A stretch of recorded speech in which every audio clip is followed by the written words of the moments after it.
Greetings and welcome to the Dividing Line, a road trip dividing line. As you can tell, I think it's a little bit too dark outside. There is a lake behind me. That's very nice. Second time I've stayed at this particular location. I am in Lafayette, Louisiana. That's on our calendar, so I guess it doesn't matter if I mention where I am. Last time I was here was the evening after the closest call I had. This is an early trip, and it was the one where I almost turned a very small car into a pancake. This guy just turned right in front of me. It was dark. It was raining. It was busy. He was in a hurry. I don't know how you missed something this big, but he did. Somehow I managed to avoid him and damaged something in the process. And the folks at the church here in the area jumped to it.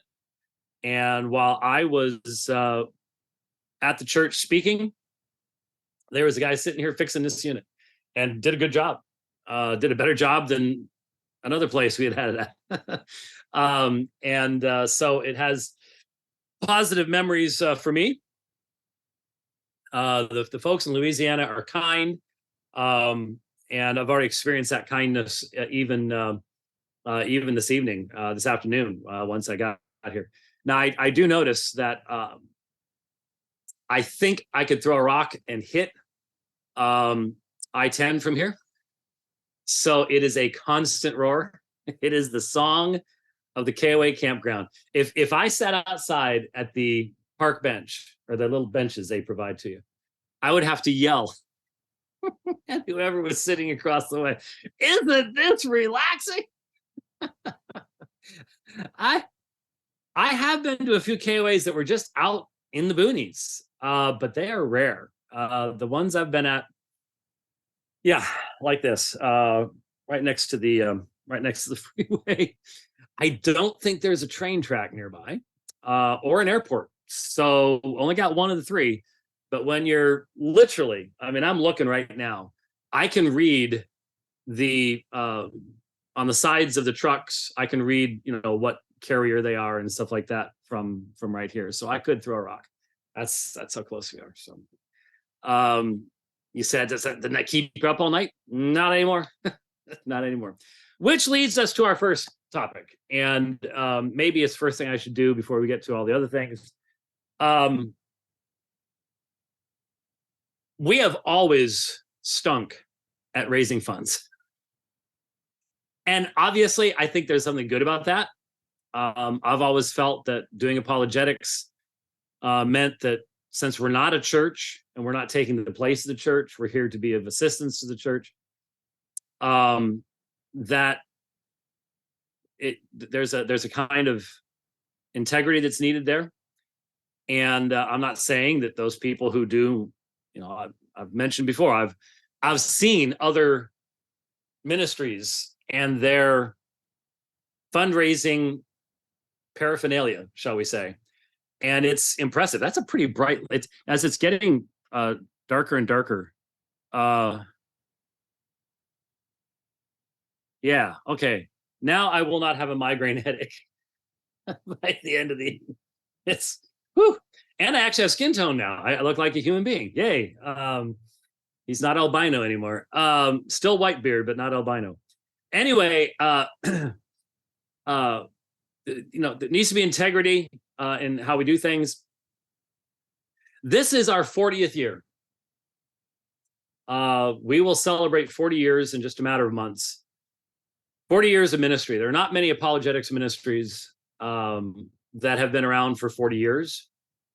Last night, I did my 179th moderated public debate. We'll talk about that a little bit later on. And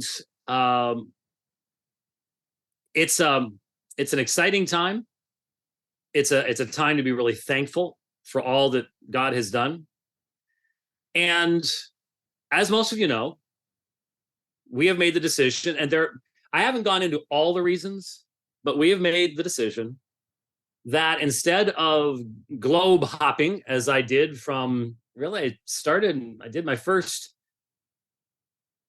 real, well, no, I'll take that back. When was that? 2003? I don't know. I went to South America first, then to London, and that's what started everything. And then we started going to South Africa and Kiev, and um, you know, when you know your way around terminals 3 and 5 of Heathrow Airport like the back of your hand, you know where all the best restaurants are. You know where all the lounges are. You've been spending a lot of time overseas, and that was a lot of money.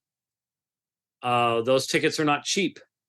And once I had cardiac ablation, heart surgery, um, we would fly me business class so I could actually lay down and hopefully arrive alive. It's always very helpful in doing ministry to be alive when you get there. And so that's the way things were through 2019. And that's what it looked like. You know, I assumed that's what 2020 was going to be like. And then the world changed. And I've explained in the past my issues in regards to masking and things like that, both principled and medical. We came up with another way of traveling. I don't remember when I first thought of it, to be honest with you. And we rented a little 19-foot, super used, self-contained RV that I drove back to Pryor, Oklahoma. And Pastor Derek Melton helped me to patch it back up after I destroyed the air conditioner. And I was simply asking the question, is this a way that I could travel in the future? Return our focus to the United States primarily, at least as far as my physical presence. I hadn't been doing much traveling inside the United States once I started doing the stuff overseas. And that led fairly quickly to the purchase of a truck and the unit that I'm sitting in right now. And I have now pulled this unit somewhere around 30,000 miles. I'm starting to lose track. I used to know exactly, but after a while. And I've kept her in great shape. And I've always, the back of my mind, I've always wondered, how long did Rich really give me before I cracked it up? You know, in the back of his mind, did he think 10,000 miles, maybe at the best? I don't know.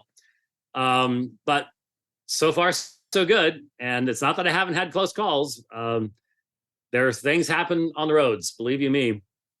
And today, so much construction on I-10, and I hate when they put those barriers on each side, those cement barriers, and then you're in the right-hand side and you're going just a little bit below the construction speed limit, and here comes a frustrated Grand Prix driver who happens to be driving a full-size semi-truck, tractor trailer on by you. It's like, wow. Yep. So we have interesting experiences. Anyway, and so here I am. I was in Houston last night, world's worst roads, no question about it. And so now I'm in Louisiana starting tomorrow night. I'm going to be speaking on evangelizing Roman Catholics. Big issue around here. And meeting with people. Just had a theological conversation with a brother on a completely different topic that I would never be able to have in other instances. Going from here to northern Louisiana, dealing with the Trinity, because there's a lot of oneness folks in that area. From there to Tullahoma, the conference with Jeffrey Rice, meeting everybody there. The debate with Thomas Ross on the Legacy Standard Bible versus the King James Version. And hopefully all the way back to Salt Lake City, if weather permits, to see the debate that my son-in-law is doing at the end of the month. So that's just this trip. And then we've got Salt Lake coming up in the 2-on-2 debate, Jeff Durbin and I versus someone else, 2 other folks on, without any allowance for antifreeze in the room, on God and ethics. And then May is a huge trip, Texas all the way to Georgia and Ezra Institute, and July up to Minneapolis and Colorado, and then G3 in September, and wow, all over the place.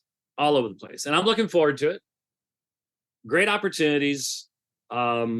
and it fits with my health and my age at this time in my life and things like that. Now, that leads me to a project that we need your help with. As those of you who listen carefully to the program know, we were able to upgrade our pole vehicle, the vehicle that pulls this unit. That works so much better for us because, like, I'm now parked here. I'm going to be parked here for 4 days, but I have a vehicle to get to where I need to go to do the things I need to do. When you have a fully contained unit, you can't do that unless you drag a car along behind, which makes you 65 feet long, which I really wouldn't want to be. And so I'm not going to go into all the details about this particular unit. I'm very thankful for this unit. It has served me well. But a while back, I started thinking I'll just mention in passing, there are two design issues that we have dealt with this particular unit. One's a convenience issue with the floor plan, that basically I can't use the RV while traveling the way most RVs can be used. In other words, as a restroom, which is really, really helpful on long, long drives, especially when you're over 60 years old as a guy. But then the other is a design flaw that Rich has talked to the manufacturer about, and they've just basically said, yep, but we ain't doing anything about it. If it breaks, we'll send you a new one, which doesn't help you much when you're 2,000 miles from home. And it's an issue. So we've been thinking about those things. And then a while back, I had this thought. I have a queen size bed. Now, my wife doesn't travel with me. She's taking care of her mom, and RVing isn't really her thing. I don't need a queen size bed. That's big. A lot of space taken up. And I always thought, I wonder if we could take this bed out and just put some bunks in here or something like that and have more floor space. I didn't really think about it too much. And then all of a sudden, the thought hit me. There have been a couple times I've got a little plastic table over there, fold up table that I use for a lot of stuff. That was one of the best. You buy something for $14.99 on Amazon, it ends up being worth hundreds of dollars because you've used it so often. And that little plastic table over there, that was a good investment. But I'll sometimes drag this over here, and we've got what is that? A 22 inch external screen that I can plug into the unit here, and I've displayed stuff on it, but it gets pretty complicated, and it's it is what it is. We love doing the dividing line here. We get so much positive response from people about doing the program because it demonstrates we're dedicated to doing this. We're dedicating to doing the dividing line, to commenting on what's going on, to addressing the issues biblically, demonstrating biblical exegesis all the time, and not letting the travel get in the way of that. And it struck me one day. Good again, Pastor Melton has a 30-foot pole behind, and he has bunk beds in the back that his grandkids sleep in when they go up to the lake or something like that. And all of a sudden it hit me. If we could find a unit that had bunk beds in the back, that's plenty fine for me. I'm perfectly good with that. We had a tiny little bunk bed in that first RV that we rented, and I was happy as a bug in the rug. In fact, I liked it better. If we could find a unit, now this unit's 30 feet long. So I've always estimated it, if you have 0 to 100, 100 is those huge Greyhound bus units. There's some of them parked right over there in this park, $1 million units. And then the 0 is one of those little pop-up things where up comes the roof and that type of thing. I'd put mine around 35 to 40 in that spectrum, size-wise. And like I said, it's right at 30 feet. It's 29.9 actually, but can we round up? And all of a sudden, one day it hit me. If we could find one with a bunk with bunks in the back, we could take the bed out of the master bedroom, which they're almost always in the front of what's called a fifth wheel. So I'm at the very back. Here's the back window. There it is. There's the door. This door is way toward the back. Most fifth wheels have a door much farther forward. It's again this very, very strange floor design. So the bedroom's on the far side. It's what's over the truck. So in a fifth wheel, you've got the thing goes down into the bed of the truck, and the weight sits right above the axle, which is what makes it so stable in wind and everything else. We could take the bed out and turn the entire master bedroom into a glorious studio. Glorious, I guess. It's still, I can just stand up in my current bedroom. It's pretty tight. I mean, in here I've got plenty of space, but you're now over the truck in there. But there would be plenty of room for not only a real nice background, lighting. I have a 1995 round webcam thing sitting in front of me right now. That's what we're using. And everybody walking by outside is wondering what in the world we're doing. Anyway, we could put a background in there, proper lighting, get a touch screen, not as big as the one we have. I can just imagine trying to get the big board from the big studio through the door. Don't think so. But something smaller than that, but still fully usable. I would need to have a little control thing where I could control, which camera. We could have more than one camera. We can do accordance. We can do textual criticism. We can do all that stuff. And we could even do debates. Yeah, we could even do debates in a studio like that. And it would really expand the things that we could do on the program. And we'd have a place to do it. We'd have a place to do it. And it would go wherever we needed it to go, whenever we needed to go.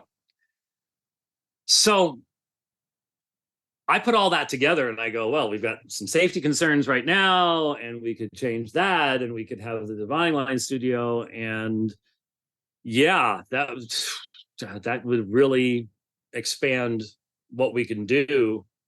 And our new truck can handle it, because I started looking around fairly quickly, and I don't want a bigger unit, because I have to get gas. Being very, very practical here, I have to get gas.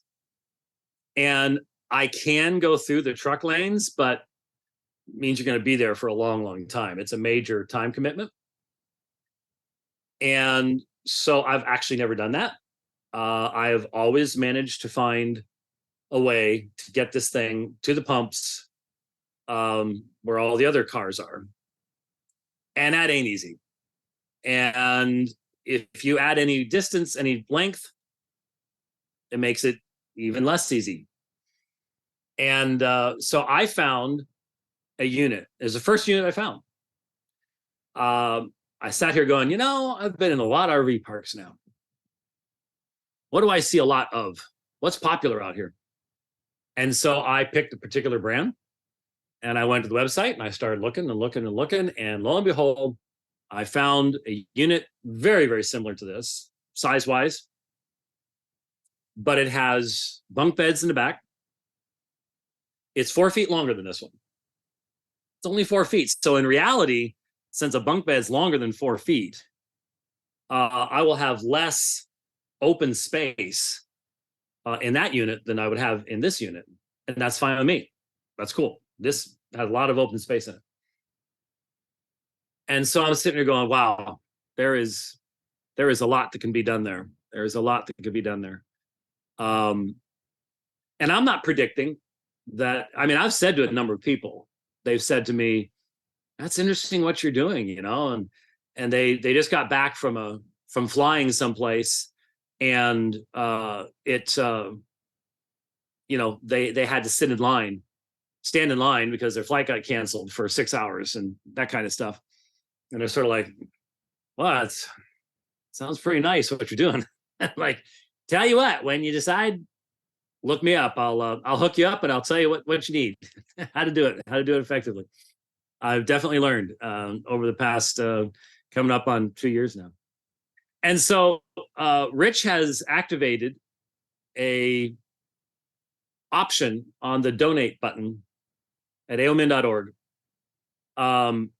And he told me what the name was, but I'm going to double check just for myself and look it up. So if you go to the donate button at the top of the screen at aomin.org, it's right pretty much in the middle between blog and bookstore. Over on the right-hand side, there's a pull-down menu. You'll see General Travel and AO Mobile Studio Project. We are so good at marketing. We come up with just the most Puritan style titles, because that's what that is, AO Mobile Studio Project.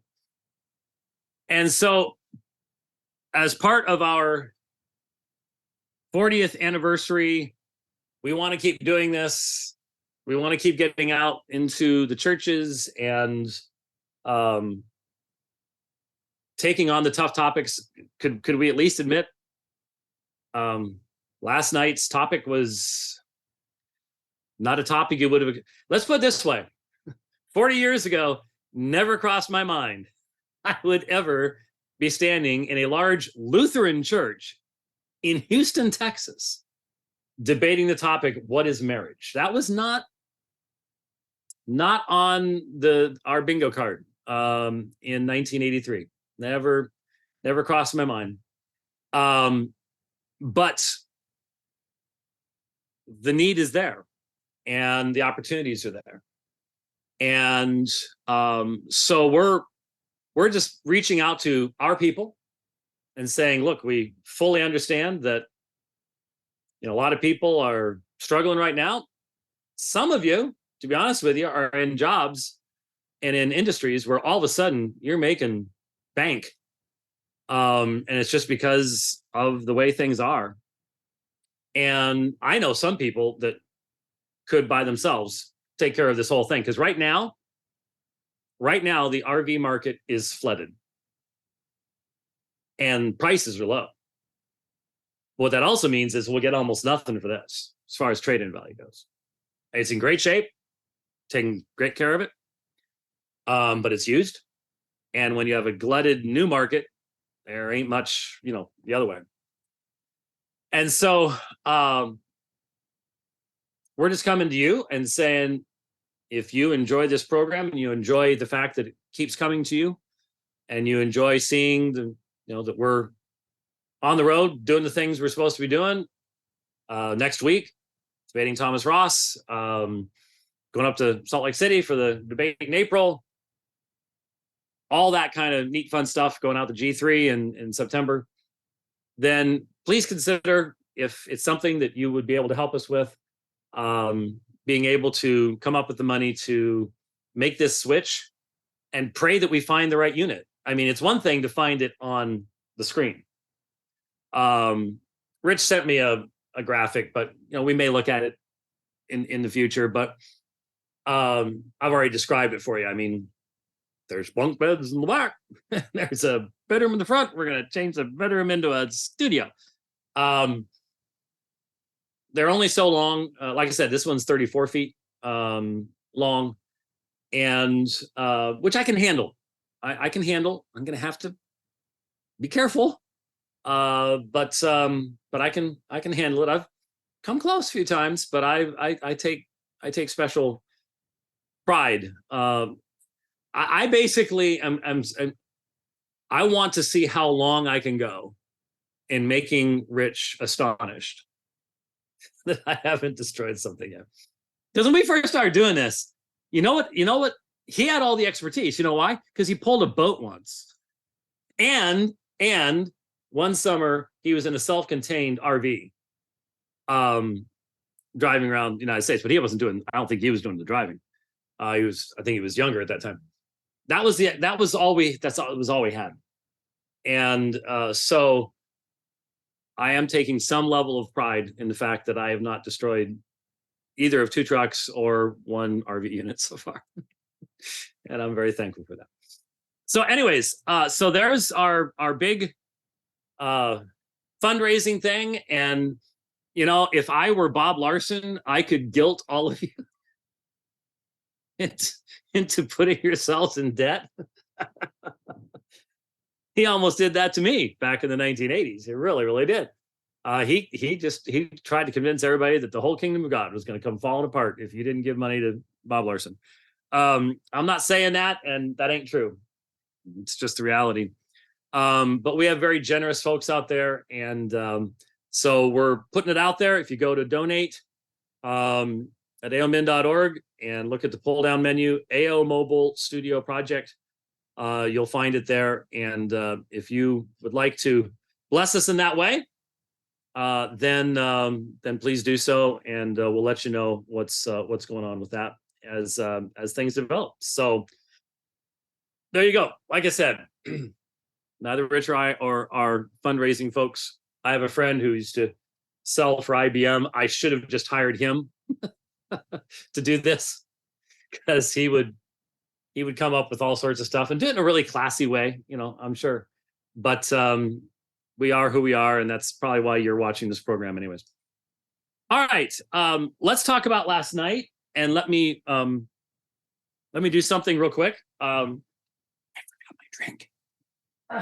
Sorry. And I'm getting dry. So rather than be uncomfortable and start stuttering and everything else. Very good. Okay, last night, if you didn't watch the debate last night, which many of you were at church and stuff like that, I get it. Pretty much went the way I expected it to. My opponent moderated the radical nature of his perspectives in light of where he was. He knew he was in a conservative Christian church, and so he didn't make some pretty big statements about not basing our faith on the Bible and things like that. Yes, but when you read his books, he's written against penal substitutionary atonement, and I could have poisoned the well against him. It would have been real easy if I wanted to behave that way. To have poisoned the well against him and talked about his book against penal substitutionary atonement. And I did mention his book, Sola Mysterion, the uncertainty of everything. But, he's quoting from Buddha, and he's talking about the Christ spirit, and really way, way out there. He moderated a lot of that for his presentation. But as everybody noticed, after the opening statements, he had not yet defined marriage. And in fact, he didn't get to a definition of marriage till the cross-examination period, when I asked him to give a definition of marriage. Which, if you're in a debate on what is marriage, okay. Most people that watched it were a little confused as to why he was doing the things that he was doing. But anyway, one of the things that came up, let's talk about just one thing that came up. Well, 2 things. Because I could forget this. This is another reason. This is also relevant to the fundraiser. Last night, after the debate was over, just like a year ago, we've done 2 debates now within 1 year at the same church in Houston. They like having debates, and as long as I keep doing my job right, I guess they'll probably invite us back to do debates again. Pastor Evan does a really good job in advertising and stuff like that and organizing, so I'm happy to cooperate in those ways.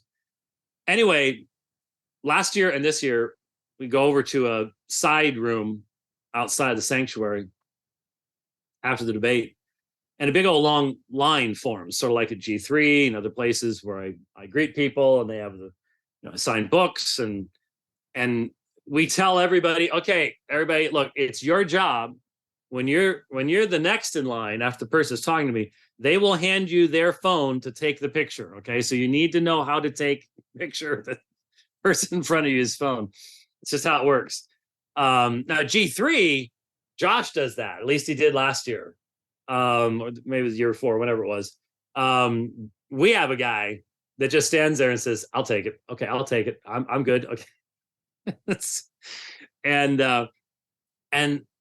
so you're tired. You've hopefully put yourself out there during the debate, but I've often, Rich has a few times, G3 had got to stand there and listen, because I had told him what it was like. And I don't know how to describe it. When person after person after person says, your ministry has just meant so much. Here's the false religion I was kept out of. Here's the false religion I was brought out of. Here's the ministry I'm doing now because of this. I am in second year Greek now because you excited me about Greek, and I'm so into this now, and doing so much with it. And a lot of people who will come up to and say, I don't have good solid churches in my area, and so you all have been just a lifeline. It just, to hear it over and over and over again. And that people all say, I know you hear this all the time. And I'm just like, yes, but each one is unique. Each one's different. I hate it when we have to say, we only got 10 minutes left or 15 minutes, because everybody's got to hurry and stuff like that. I hate when that happens, but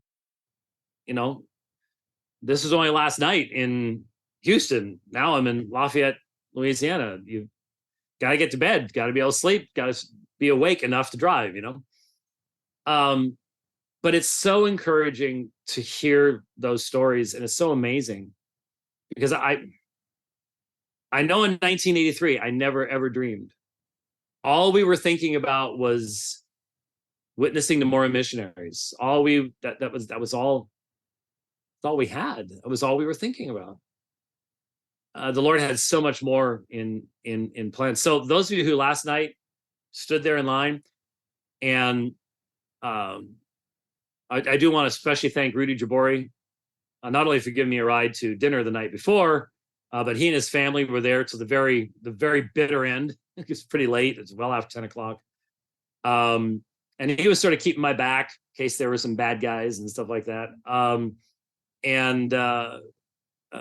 Just so great to have those kinds of opportunities. It really, really was. So I want to thank all of you and all the kind words that you had after the debate last evening. But back to the debate itself, one of the claims that my opponent made last evening, Mr. Giles, Keith Giles, was that he at first he said it wrong and admitted it later on. He said the rabbinic writings and the Torah, and I think he said Jewish commentaries or something along those lines, said that there are 6 genders. And so I challenged him, where does the Torah say that? And we realized once we got into cross-examination, what he meant to say was the Talmud. And of course, Talmud and Torah, 2 very different things. There's minimally 2,000 years between the two. But he kept bringing up over and over again, and I challenged him, and he says, "Well, I've got it somewhere. I'll send it to you. If you can write me an email. If you're in a debate and one of your primary points you can't document, that's not good. That's really bad." So this morning I get up, and during the debate, because again, the topic was what is marriage, the issue of homosexuality came up. He tried to dispute that arsenokoites means what arsenokoites means. And I specifically said, no, you're completely wrong. I'm well aware of the 1946 movie. I've challenged these people to debate. They have declined those challenges thus far. And even he said, I would love to see that debate. I'm like, well, yeah, so would I. But I don't think it's going to happen because it's an indefensible position. But I get up this morning and he has sent his documentation, and it was pretty much exactly what I expected it to be. In regards to the subject of intersex, now, this is an important point. If you didn't watch the debate, this may be of help to you anyways, because a lot of people are somewhat stymied when someone brings up stuff like Turner syndrome, Klinefelter syndrome. These are all genetic mutations in reference to the sex chromosome. So he sends me, because he said, science, geneticists tell us there are 6 genders. I said, no, they don't. Yep, they do. So here's what he sends me. X, so just one X. So you're supposed to have XX or XY. So X means you're missing half the chromosomal material. This is called Turner's syndrome. 1 in maybe 5,000 people at most. It is interesting. If you compare, I did this about 2 years ago. I studied genetics in college. I was taught fellow anatomy and physiology. My senior project as a biology major was in genetics. So I still had all my material.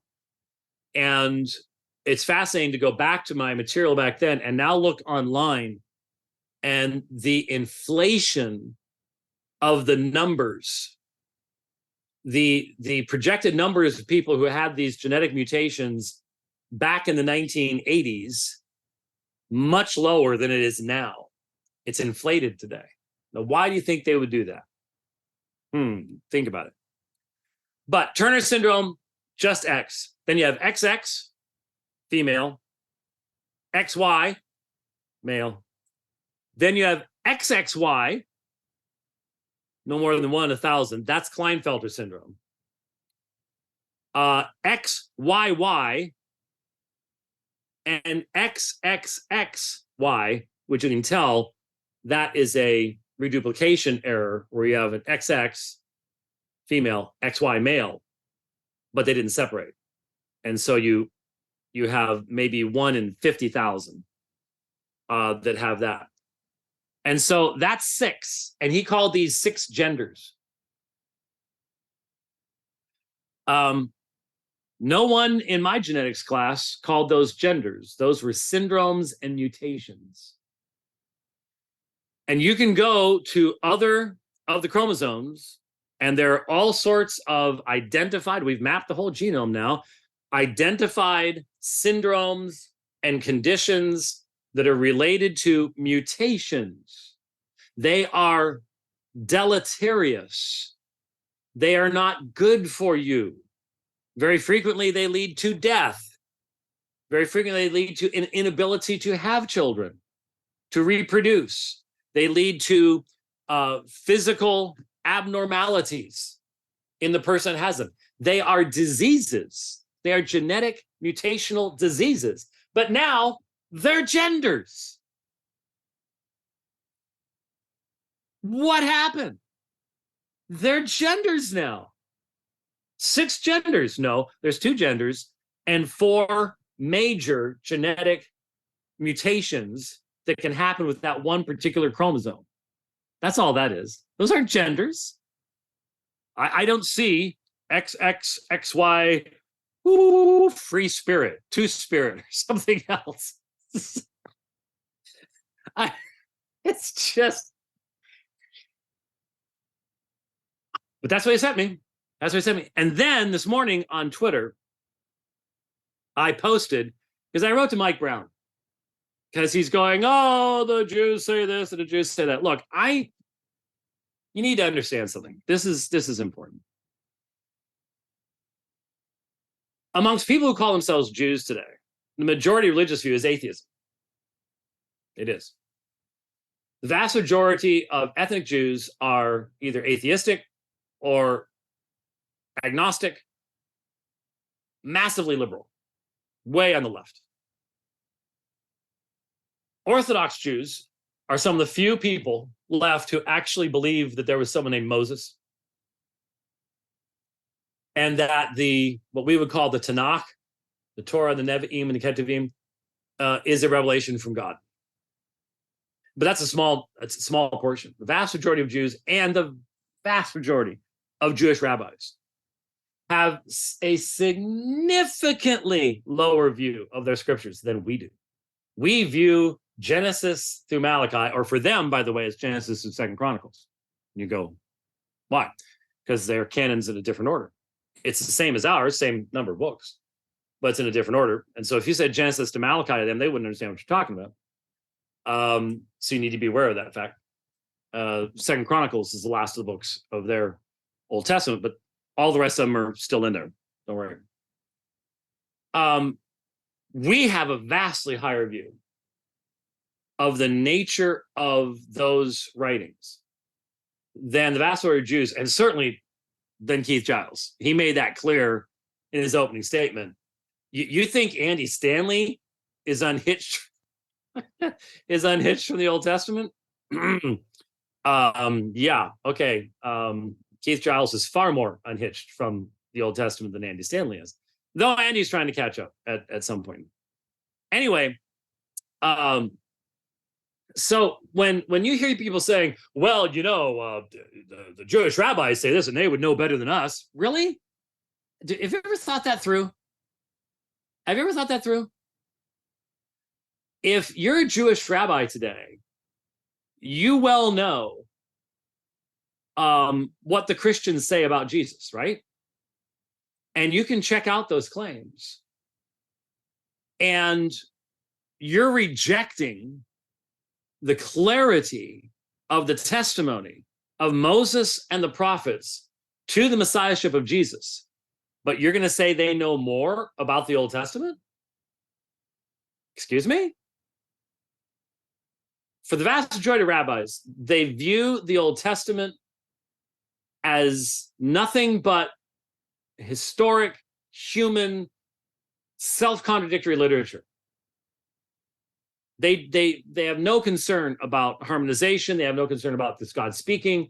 They do not have the view that Jesus and the disciples had, that the New Testament has about the Old Testament as being theanustos. They just don't have it. And so don't get cowered into the Jews know better. They know their scriptures back and forth. And If they don't believe it's divine revelation, what does it matter? What does it matter? And certainly Keith Giles didn't. He made that very clear in his statements. We need to start with Jesus. He was a hyper red letterist. You've heard the progressivist woke people, red letter Christians. You start with Jesus. I have a hint for you. You can't figure Jesus out without realizing the Old Testament scriptures that bore testimony to him, that were what he based his teachings on and said, this is what God has said.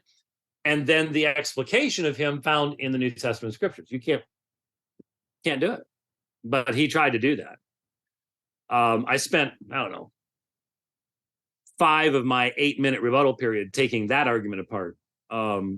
When I had the opportunity, could have gone a whole lot longer on that particular subject, and hopefully we all could, because this is a Marcionite view of things, but it's sadly very, very common in these progressivists. So back up the truck. Well, no, let's not back up the truck. It would run into the front of the unit. Back up the truck, metaphorically speaking, and on Twitter this morning. Like I said, I contacted Michael Brown because I knew if anyone's going to know what some wild leftist rabbi has said on this subject, it's going to be Mike Brown. And of course, I was not disappointed. He linked me to, well, he sent me the text to an article he had written for the Daily Wire, but I couldn't find the article. I would have linked to it, but I couldn't find it. Anyway, he sent me the article, and there in the middle was this section. You know, it was again an ultra leftist rabbi, and he was making claims about Abraham and Sarah being intersex. And then there was this thing about 6 genders. And so I posted on Twitter the direct link to the Mishnah. Now, I'm not going to read it now because it's not all that long. It wouldn't take you very long. But you read it, and what they're doing, they're not saying these are 6 genders. What they're saying is, since they have in Jewish law, who can inherit? For whom does the Levirate law have to be applied? All sorts of stuff like this. And so in the Mishnah, you're getting the codification of these traditions of what the rabbis have said. And so what they've done is they have broken up. If you have someone who's a hermaphrodite, that's normally the, like Klinefelter's type. I mean, they didn't know what those genetic situations were. But you have someone who has a genetic abnormality. What they're doing is, what the Mishnah is doing is, okay, this person is not subject to these laws, but is subject to these laws, and therefore cannot be with these groups and cannot engage in these activities, but can engage in these activities. It happens to break down to 6 different categories. It's not genders. Has nothing to do with genders. Has nothing to do with queer, gender, anything that we're talking about today. It's irrelevant. 1,000% irrelevant. But see, it sounds so good. Well, Rabbi so-and-so says that there were this many genders in it. That sounds good. It's just completely meaningless. Has no historical connection. And the vast majority of the people who repeat this stuff have never looked up the sources. Because let's be honest, how many Christians know the difference between the Mishnah, the Gemara, and the Talmud? If you've listened to this, if you're algo, you know. I'm not going to ask Rich if he knows, because I've explained it many, many times over the years. But it's unfair to ask questions like that, especially when someone's not ready for it. But for everyone's edification, the Mishnah is collected around 250 years after Christ. So it is a valuable source of information as to the traditions of the elders. But you cannot just assume that if it's in the Mishnah, it was already one of the traditions 250 years earlier. There are a lot of them that are. It's very clear that in Tractate Aboth, as I recall, I really got into Midrash. I took a class from a Jewish rabbi in seminary. I bought the Encino Talmud and the real nice Hebrew English edition of the Mishnah, and really dove into this stuff because I figured it would probably be relevant apologetically speaking. And so the Korban rule that Jesus goes after, that you can dedicate your possessions to the temple, and therefore you don't have to support your parents. Remember that story, Matthew, Mark? That's in the Mishnah. So there is an example where, yep, Jesus attacked that. There it is in the Mishnah. So, but you can't automatically assume that everything in the Mishnah was prevalent or known in the days of Jesus. Anyways, so that's the Mishnah. Then you have the commentary, or the sayings, which are the commentary on the Mishnah. That's called the Gemara. You put the Mishnah together with the Gemara, that's the Talmud. Now, there's more than one version of that. Babylonian Talmud, things like that. So, and that's codified 600-700 years, depending on, there's arguments about final That's cool. But are we back again? We're live. Okay, good. All right. I'll let you figure out how you're going to fix the mess later on. Anyway, so that's what the Mishnah, Gemara, and Talmud are. And Rich knew all of that. I just want you to know. He could have told you the same things that I did. I have full confidence that he would be able to do that. Anyway, so if you go to the Mishnah, you'll get these categorizations. They are not genders. There is absolutely, positively no reason, none, no sound historical reason to believe that any Jew before the time of Christ, at the time of Christ, and for hundreds of years after Christ would have ever given consideration to anything even remotely like today's transgender movement. None, zero. Wishful thinking and fantasy to say otherwise. But you're not going to get published on Pathos if you say that. It's not going to happen. So there you go. That's what takes place. So we need to recognize when you hear an argument that you've never heard before, you just need to start doing a little bit of digging. Just do a little bit of digging. And the truth will very generally come to the surface. Okay, one more thing. I was going to talk about something else. I'm going to hold off on that. Get a little more clarification from some friends. And maybe make some comments on the next program, whenever that will be. Today is Wednesday.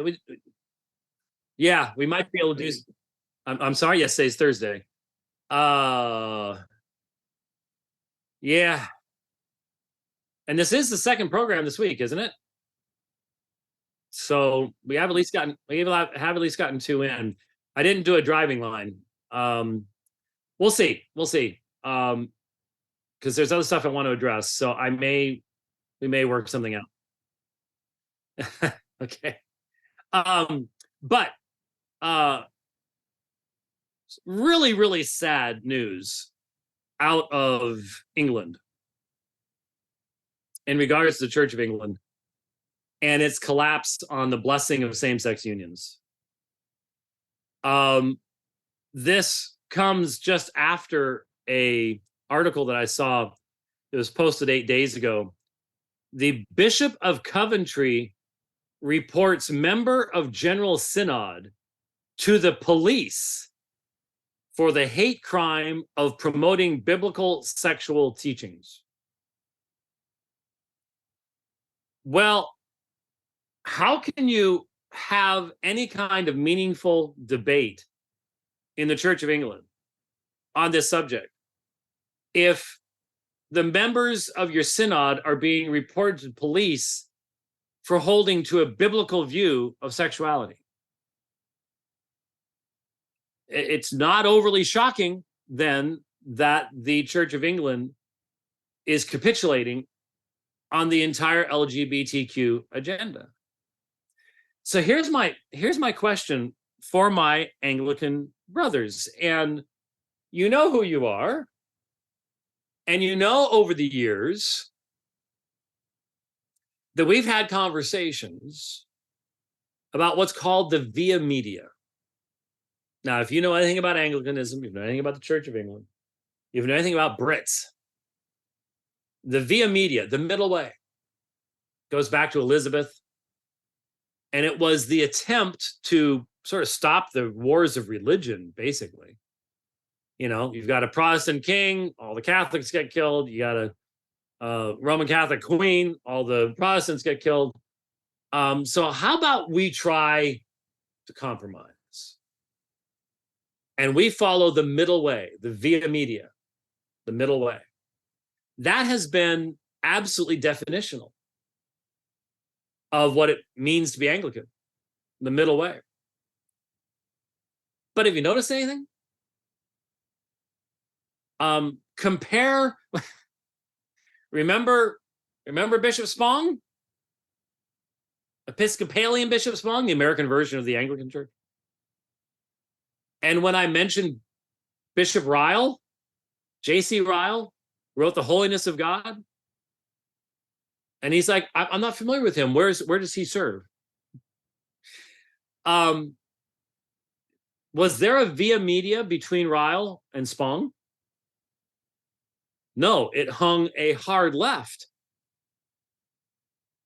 And the reality is that the pressure on a church is always toward unbelief. So if you keep trying to follow a via media, you will always be going to the left. You will never find a place to put down an anchor and say, here and no farther, because you've already given up on this anchor and this anchor and this anchor and this anchor and this anchor, keeping the via media all the way along.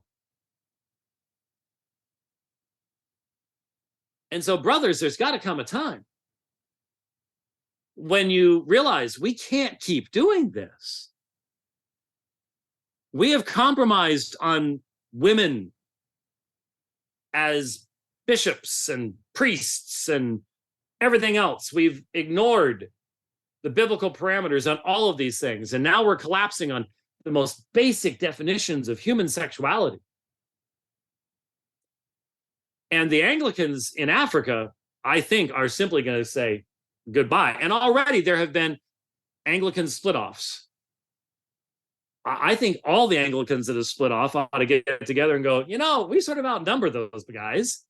Let's take the name back, something along those lines, maybe. Let's go back to Bishop Ryle. Let's go back to the Book of Common Prayer. Let's go back to the 39 articles. I can work with you on that. But there is no via media. I was going to try to find a graphic, but in your mind, picture an exit on a freeway, which I see all the time, and how you'll have those crushable barriers right before the sign that says exit 37 and then the arrow, going this direction. Well, where does the via media go? It goes into the sign. Just, when you have you've got two different directions here, You can be faithful to Scripture or you can be faithful to the society. But the via media will plow you directly into a steel highway sign. And that's where y'all are. That's where y'all are. And I've applauded my conservative Sydney, Australia, Anglican brothers for trying to hold the line, but you've just got to realize there is no via media with apostasy. And the leadership of the Church of England is an apostasy. There's no question of it. How much farther does it have to go? Do you have to have a transgender Archbishop of Canterbury before you finally go, okay, I guess that's it?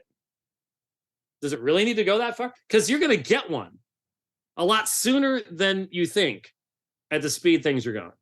You really are. Think about where you were 30 years ago.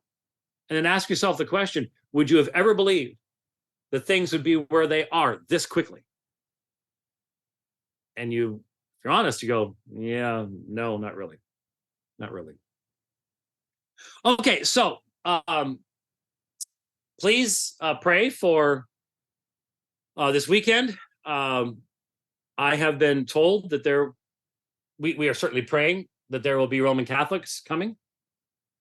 And I want them to, my desire always is when speaking on these subjects that someone who hears me speaking on what their faith believes will go, well, yeah, that is what we believe. And there was fairness shown toward us. And there was concern and kindness expressed toward us, but without compromise. Whether it's Mormons or Jehovah's Witnesses, or, Jehovah's Witnesses aren't going to be attending one of these things, but Muslims, Roman Catholics, whenever I'm addressing those things, that's what I want to see happen. Pray for Oneness Pentecostals in northern Louisiana when I speak on that subject next Tuesday evening. Hopefully some of them will come and we'll have opportunity to discuss the biblical evidence of that. I make one promise. I make one promise to everyone in northern Louisiana. When I speak on the doctrine of the Trinity, I will speak from God's inspired word, and I will never, ever, ever, ever quote from Aristotle or Thomas Aquinas in making those presentations. Because it never did it in the past. No reason to start doing it now. And then the debate the next weekend with Thomas Ross, that God will be honored in that. It'll be helpful to people. And of course, the conference and speaking there, the God will be glorified and all these things. And one more time, for those who tuned in late, please go to aomin.org, click on the donate button, and look at the drop-down menu. And there is a new option there for the mobile command vehicle. We are looking to make a change from the vehicle I'm in right now to a slightly larger one, but a different orientation that will allow us to change the bedroom into a full Alpha and Omega Ministries Dividing Line studio, which will allow me to do the stuff that I do in the big studio with accordance and textual criticism and Greek and Hebrew and all that neat fun stuff. Probably would also include, to be relevant, an upgrade on the wireless system. We're running on the wireless system that's part of this, and it's not able to do 5G. Need to look at other options along those lines to not have the dropouts, especially if we want to do debates. Dropouts are really annoying. But we need your help to be able to do this project. And I know there are some folks that could probably do the whole thing one shot, but most of our folks, that's not the case. And that's the way it should be.